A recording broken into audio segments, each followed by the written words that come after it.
See, not everything has to be awful. You are Locked On Yankees, your daily New York Yankees podcast. Part of the Locked On Podcast Network, your team every day.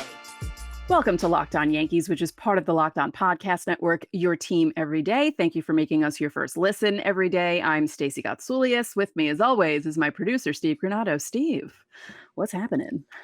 Hey, Yankees coming off of a nice little win on a rain-soaked Monday, so I'll take that. We'll talk about that here in a second. Thanks so much for clicking on the show, guys. Today, we really appreciate it. As always, we have a preview of this now road trip, the last road trip of the year. We're going to talk about tonight's Yankees-Blue Jays game, give you the pitching matchups, and give you our final bold predictions for the season. Stacey's already won. Aaron Judge had some interesting comments after Sunday's loss to the Diamondbacks. We need to dissect those and talk about how we feel about what he had to say. That's coming up later on. Stacey, Yankees, rookies, making that nice little comeback on Monday. Pretty much what we've been saying for the last month. The only reason to really watch here, save Garrett Cole, but really nice to see those rookies step up in a big way. They were basically the entire offense on Monday. Yeah, and it's amazing how guys can play better when they're given consistent at-bats, like we say all the time. Funny how that works. There was a moment in this game, Stacey, and because there was 41,096 people announced at the stadium, maybe 4,100, realistically, there was a moment where Yes picked up some audio because there was nobody there to drown it out. Austin Wells rolled into a double play in his first at-bat, and he screamed. He was mad at himself. He rolled into an inning double play. Yeah. Understandably, Austin Wells has not been playing well. Like, he's just not been hitting well. He's having trouble behind the plate here in his last couple outings, like last couple starts behind the plate. He's struggling. So he yells at himself. And then in his next at-bat in the bottom of the fourth, he goes deep. And for a guy like Austin Wells, who is just trying to figure it out in the majors right now, that's massive for him to be able to turn around that fastball. And that was kind of the moment where I was like, okay, I remember why we're watching this right now. Now, did you see the StatCast path of that ball and the way the wind kind of turned it once it got past like the wall in the bleachers? It kind of made a left turn because the winds were swirling Crazy at the stadium. Like literally in the middle of the outfield in the beginning of the game, it was swirling around almost like a mini cyclone. It was a rough day of weather again. Yeah. Oh, yeah. The last couple of days has been something out of that ballpark. Just really nice to see Austin Wells get into one there. It's his second bomb. And again, for him to rebound after that double play, make that adjustment, same pitcher, same facing Merrill Kelly again. Like that. Those are the reasons you're watching right now. That's the reason why you're tuning into the show. That's what we're doing right now. Speaking of which, Stacey, I mean, Oswaldo Peraza has kind of been slow the last couple of games as well. For him to hit that bomb a la Boston again, for him to do it in the bottom of the seventh, tie the game at 3, another rip by him too. I love his swing, man. I've been saying it all year. I love Oswaldo Peraza's swing. Yeah, I mean, 443 is nothing to sneeze at because, you know, people always like to say whenever a home run is hit in Yankee Stadium, how many other ballparks is it going to be a home run in, no matter who hits a home run? And all 30. And including, you know, probably Japanese stadiums and every other stadium in the world, a 443 would get you a home run. Looking up the Polo Grounds dimensions. All right, maybe not there. Left center 450, right center 449. Yeah. You know, my dad went to games at the Polo Grounds with his Uncle Gus because his Uncle Gus was a Giants fan who kept trying to convert Dad into a Giants fan. And my dad was like, nope, Yankees all the way. Hard no. And that's why we're here. Yeah. Yeah, you just love to see this comeback. Obviously, they gave up the runs there late in the game in the top of the eighth. And for them to make that comeback in the bottom of the eighth, just a really good battle. Austin Wells picks up another hit. Anthony Volpe draws a walk. Oswaldo Peraza takes that bases loaded walk. That was a really good at-bat from Oswald on a 3-2 pitch that just missed below the knees. Like, that was a really nice at-bat. Flo gets into one deep enough to drive in Wells. Everson Pereira, who finally came back after a good amount, was 11 days without playing. That was in Boston. He got hurt. So, I mean, all around, you know, with him, that RBI single and Peraza's game and Austin Wells having a nice 2-hit performance, like, you're starting to see a little bit here, Stacey. if things turn in the right direction, like this could be a pretty decent team moving forward. Sure.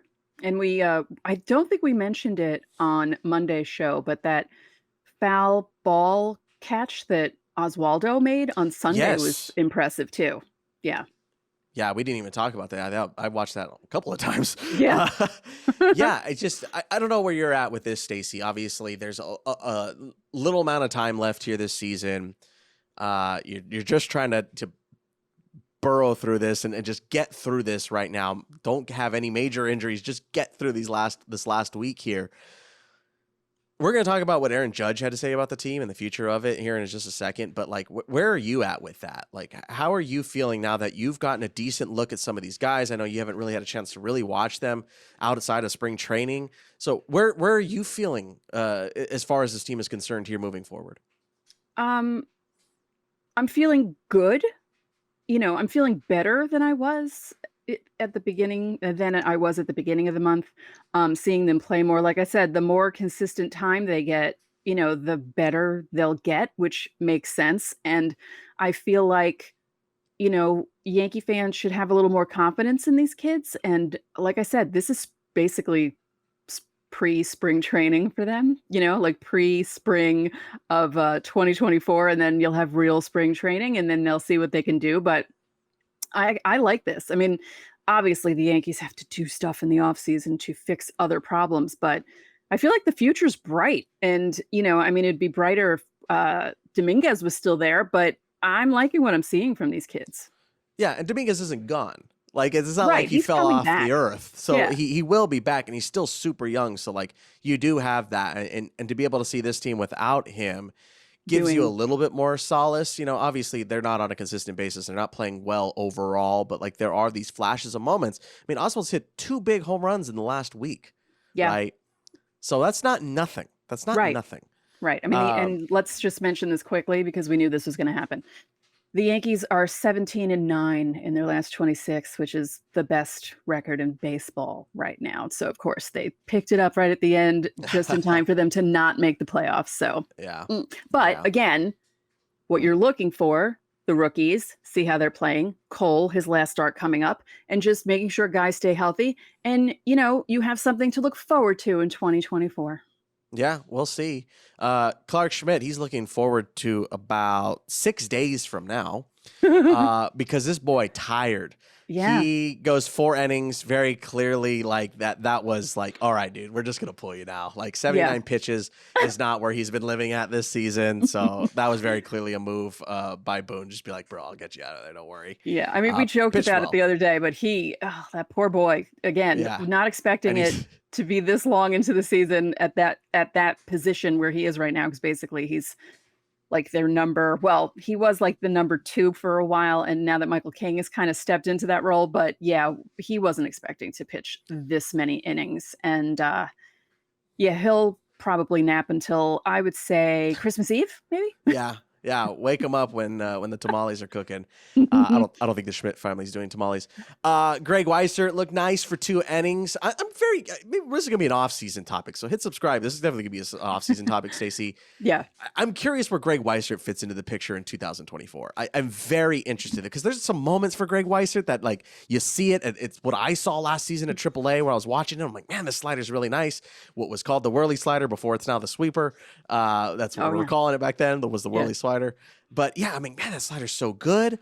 And there's just these flashes for Greg Weissert where I'm just like, man, this guy could be a thing. Like, I feel like he could be a setup man. But again, that's going to be an off-season topic. Yeah. Yeah. It was good to see him do that. And, it's always nice to see him come in and not just make 1 pitch or 1 out or something. Like, at least he had some work. And yeah, he did really well. Yeah. There's flashes for Greg Weissert.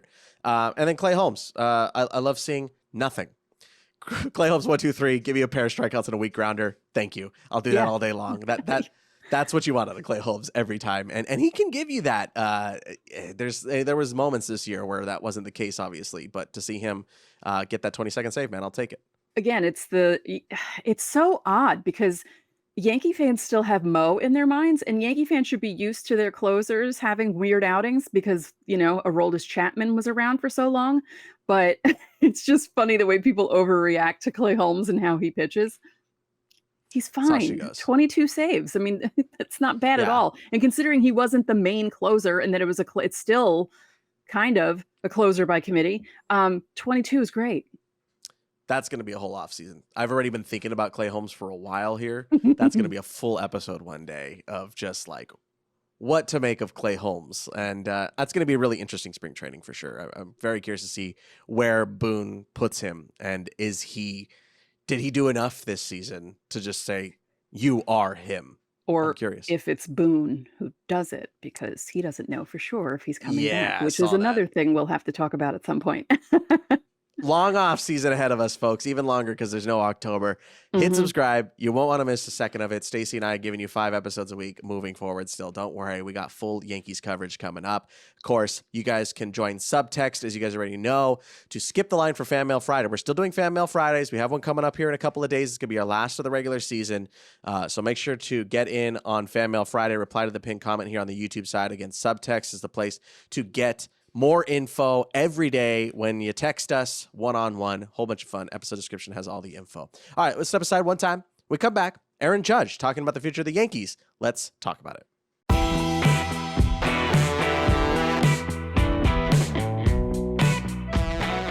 Are you struggling to close sales deals? Cold outreach is wasting the time of both the buyer and seller at every stage, especially when sellers are using shallow and outdated data. That's where LinkedIn Sales comes in. They call their solution Deep Sales, and they've built the first deep sales platform with the next generation of LinkedIn Sales Navigator. Your organization can overcome challenges with technology that translates comprehensive, high-quality buyer data into real-time insights. Right now, you can try LinkedIn Sales Navigator and get a 60-day free trial at linkedin.com/lockedon. That's linkedin.com/lockedon for a 60-day free trial. Let LinkedIn Sales Navigator help you sell like a superstar today. Just go to linkedin.com/lockedon and get started.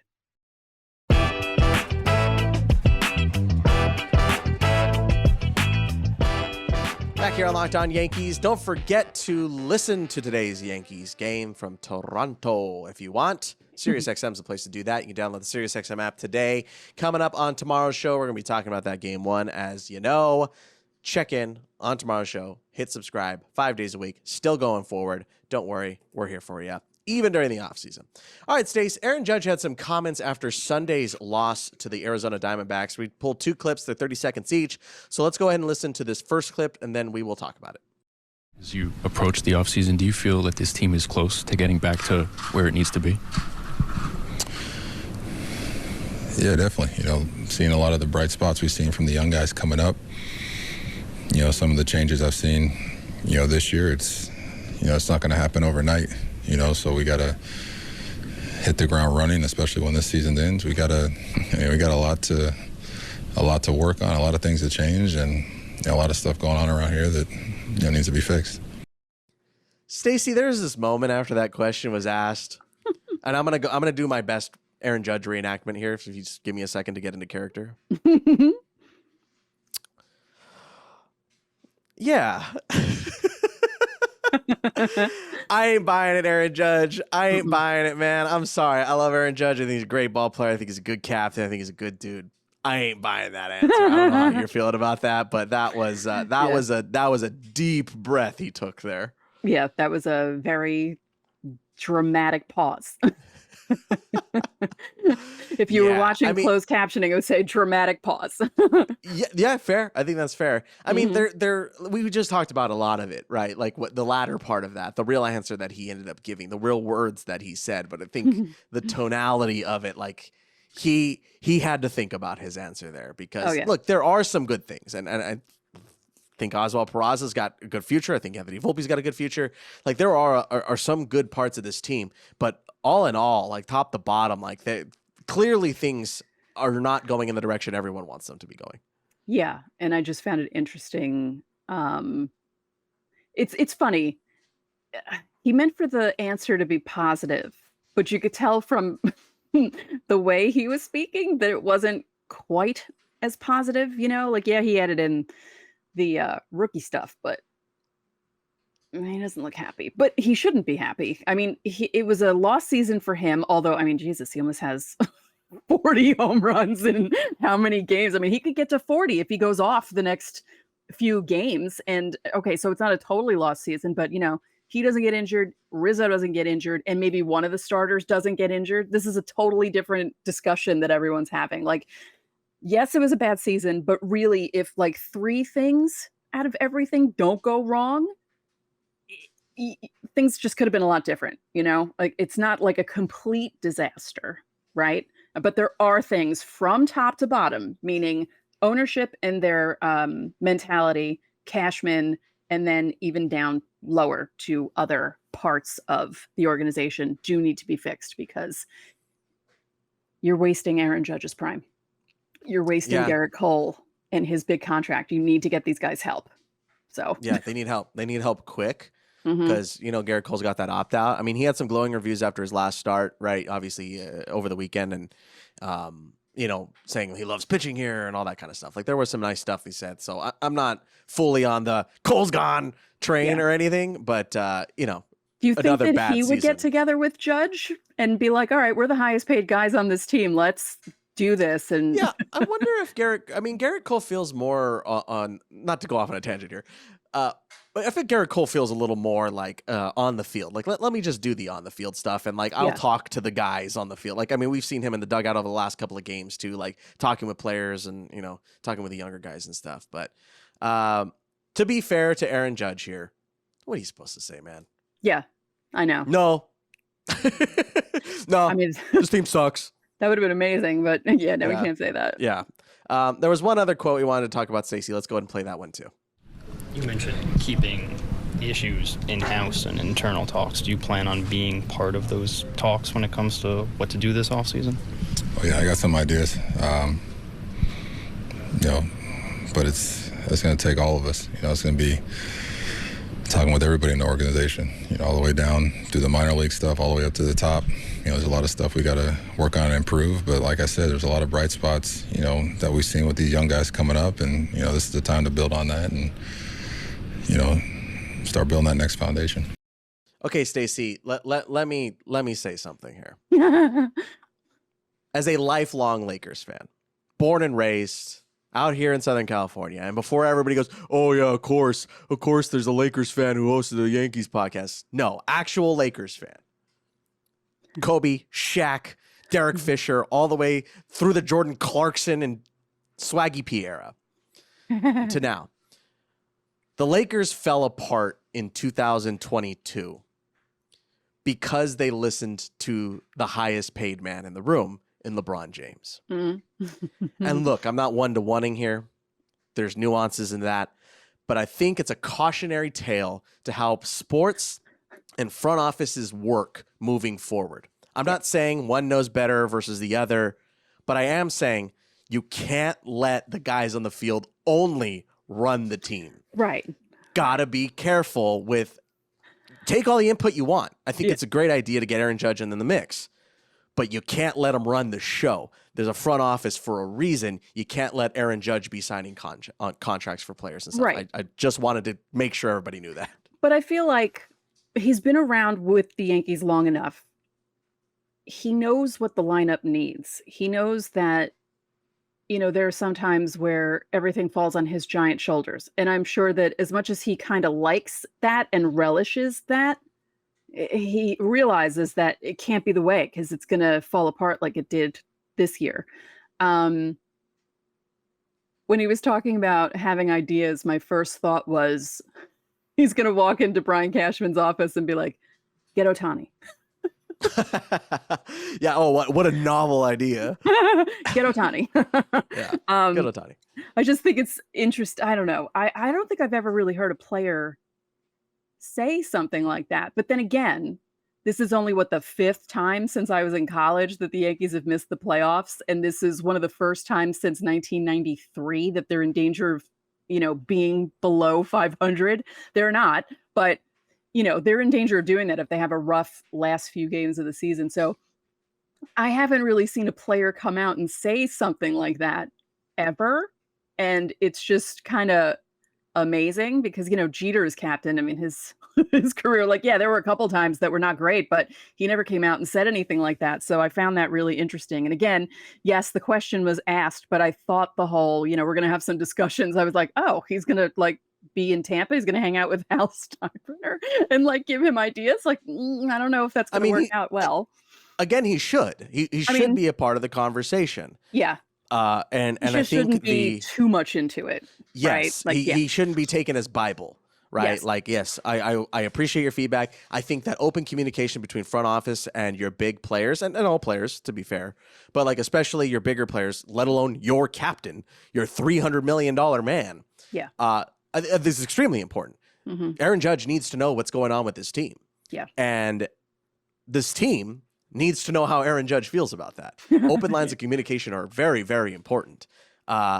It's everything, right?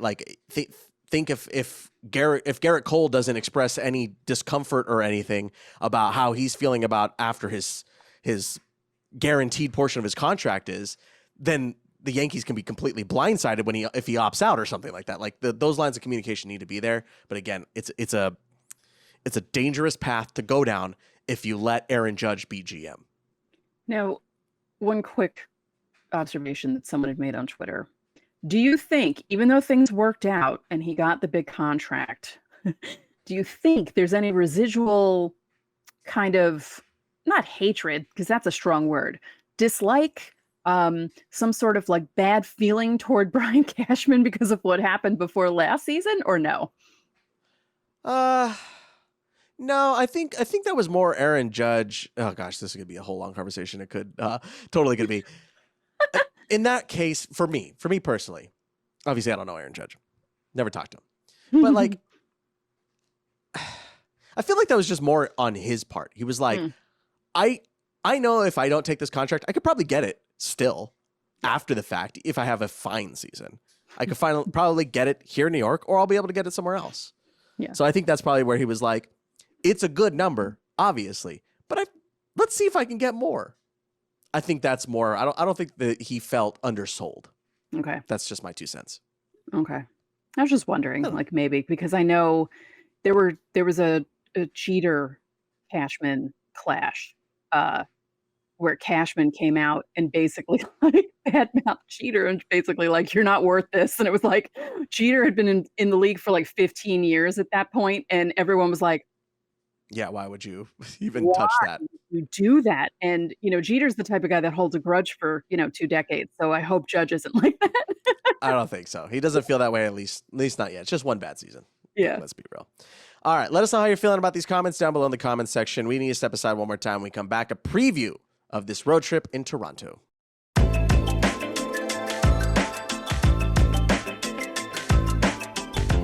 Everyone should be empowered to care for themselves and their loved ones during the unexpected. That's why our new sponsor, Jace Medical, offers the Jace Case. The Jace Case provides 5 life-saving antibiotics for emergency use and gives you peace of mind so you are not just hoping that you have access to medication in an emergency.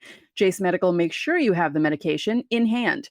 Jace Medical is simple. They handle everything from the online evaluation to licensed pharmacy medication delivery and ongoing consultation and care. So don't get caught unprepared. Save more than $360 by getting these life-saving antibiotics with Jace Medical, plus an additional $20 off using code LOCKEDON at checkout at jacemedical.com. That's JASE medical.com, promo code LOCKEDON.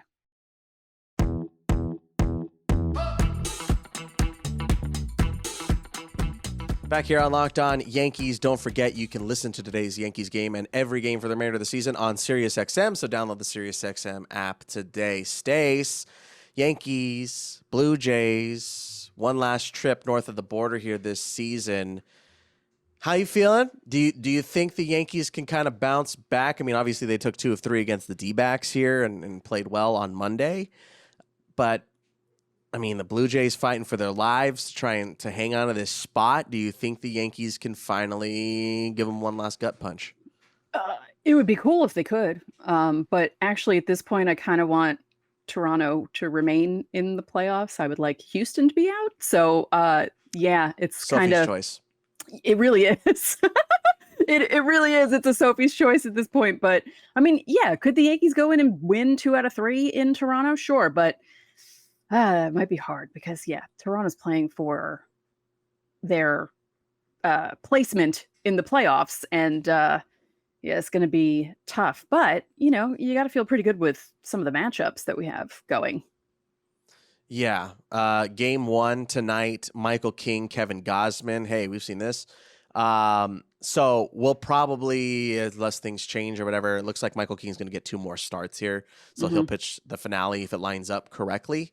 Yeah. Again, unless the Yankees make some sort of move. Obviously, they've made some moves here over the last couple of days. Some roster moves and things like that, more so for injuries. But Michael King, one more go around is something that really matters, and then one more go around potentially against Kansas City. So we've talked about 100 times. We're probably going to talk about it on tomorrow's show too. I mean, he's coming off an absolute fire start. Yeah, both him and Gausman, because he had the 13 strikeouts and Gausman had 10 against the Yankees in that start. So is it going to be a rematch? Is it going to be anywhere close to that? It'll be, I mean, I would love for Michael King to do what he did against Toronto and New York. That'd be great. But yeah, I'm just looking forward to that. I feel like that's probably, we always talk about what's the big pitching matchup. I feel like that's the big pitching matchup in this series. Yeah, I mean, just because of how the last one went, because conventional wisdom says the Wednesday night game, Garrett Cole versus Jose Barrios for the second go around. Yeah. I mean, that's all eyes for us, obviously. Cycle. It's over. Done. Said it 100 times on this show. It's done. I don't care what you say. The only thing that could change it is if Luis Castillo throws 2 perfect games. Yeah. Yeah. Otherwise, it's done. And then game 3, Luke Weaver getting the ball. Hey, Luke Weaver against Chris Bassett. So that should be interesting. I mean, Luke Weaver, 5 1/3 of shutout ball last time around. So I mean, who are you, bro? Yeah, where'd you come from? the journeyman from Seattle.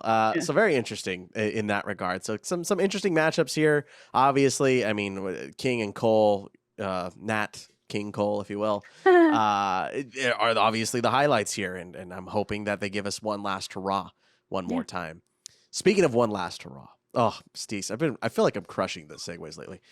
One last hurrah for us. Stacey, our final bold predictions of the 2023 season.